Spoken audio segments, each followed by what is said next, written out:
Okay. Future, do you have a poem to read? I'll read The Devil and I if you guys want. All right. Yeah, we got a lot of poems to work through, so I guess we should start going through them. I guess with Future, we'll start with you, and then we'll see I've who's never next. said this out loud before, so here we go, guys. I'm usually just singing stuff. Been around this block so many times, the devil and I. A fresh fad, technology increases. This is the one that will bring together the species. This is the one that will save us, they cry. But me and the devil know better. We have an understanding, the devil and I. Secrets revealed, plain sight hidden.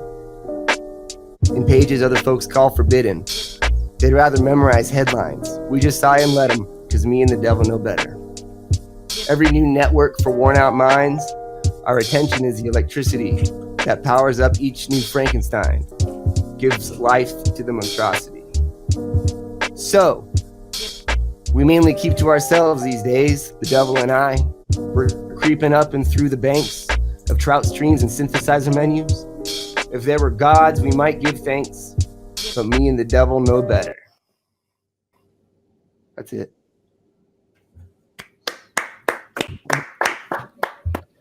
Good Very stuff, good. man. Nice.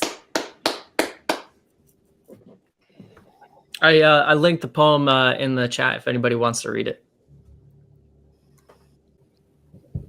Yeah, that was good, man. I mean, a lot of the stuff I've been writing is along the same lines of that. You know what I'm saying? Like kind of the duality of, wanting to be the change, and then understanding, the comfortability of the now, in a sense. Yep. You know what I'm saying? Totally. So I totally feel you on that, man. That's what I've been writing day and night. So I the telepathy that's working here. It's crazy, right? I feel it. Word up. Yeah, I love anything that's going to. I'll go for it. Sorry. Go ahead, Mac. No. You. Okay. I love anything that's going to like bring out the light and the dark and how they have to coexist, the yin and yang and all that.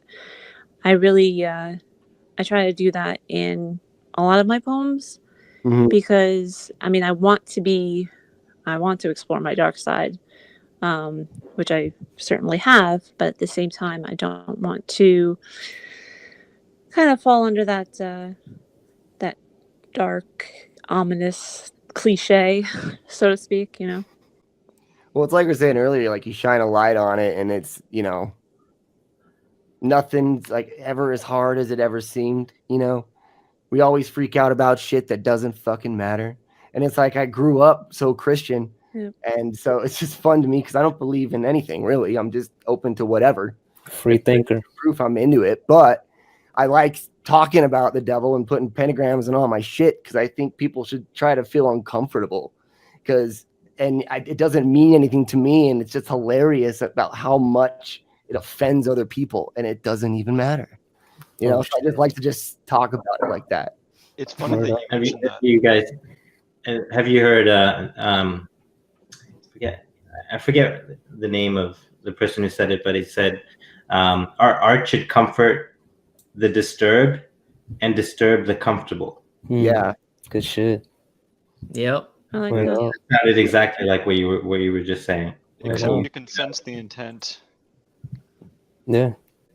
I mean, And just the saying the devil and I that plugs right into that thing because that statement would comfort the disturbed and it would disturb the comfortable. That is just inherent to that idea.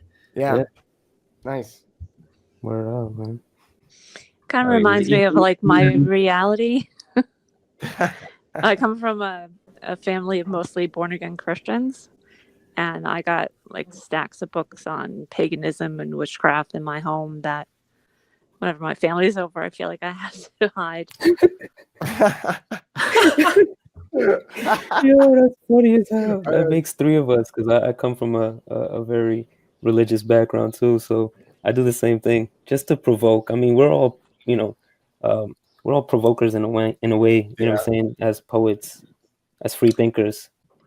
Yeah, I think a poem should provoke. It should, I mean, just to make it exciting, just to I mean, one of the challenges of writing poetry is like how do we engage readers? How do we get them to involve? And I guess that's one of the challenges of media in general, which is what this outrage economy is about. And I think this connects into your poem because you say there's a stanza here. Our attention is the electricity that powers up each new Frankenstein, gives life to the monstrosity. And I found, I mean, if the prompt, and this was a prompt poem, if for those who are not aware, so this is connecting the network of language to the network of blockchain. And I thought that was fascinating, a fascinating, to me, this is almost like the thesis of the poem because there's also a cursive element too, because in order to read poetry, you have to give attention to it. Yeah. Thanks, man. Yeah, and the other thing I was noticing, interesting, just like the kind of negative, or just the approach that has to technology is a fresh fad. Technology increases. Technology increases, seeing it as a quantity rather than qualitative. I think that's a little bit of a hint of how you're seeing things, and how we see blockchain is like about math. It's about, just the building of it. There's a quality to it that people talk about it, but then everybody focuses, and this is unhealthy, about the quantity of what's the price, what's the volume of trade, how influential this is, and it is important. But when people only focus on the increasing, you get, on the quantitative aspect, you get these kind of very kind of monstrous elements come out. I like how many times can I sell it? Right. I like how this monstrosity sort of gains life, or it gets its value from the attention that we give this system. If we didn't do that, this monstrosity wouldn't come to life. And that she's kind of playing on the sort of the value element of, which was sort of alluded to in the prompt, of like the value of currency, or like Bitcoin that sort of comes out of blockchain. Yeah.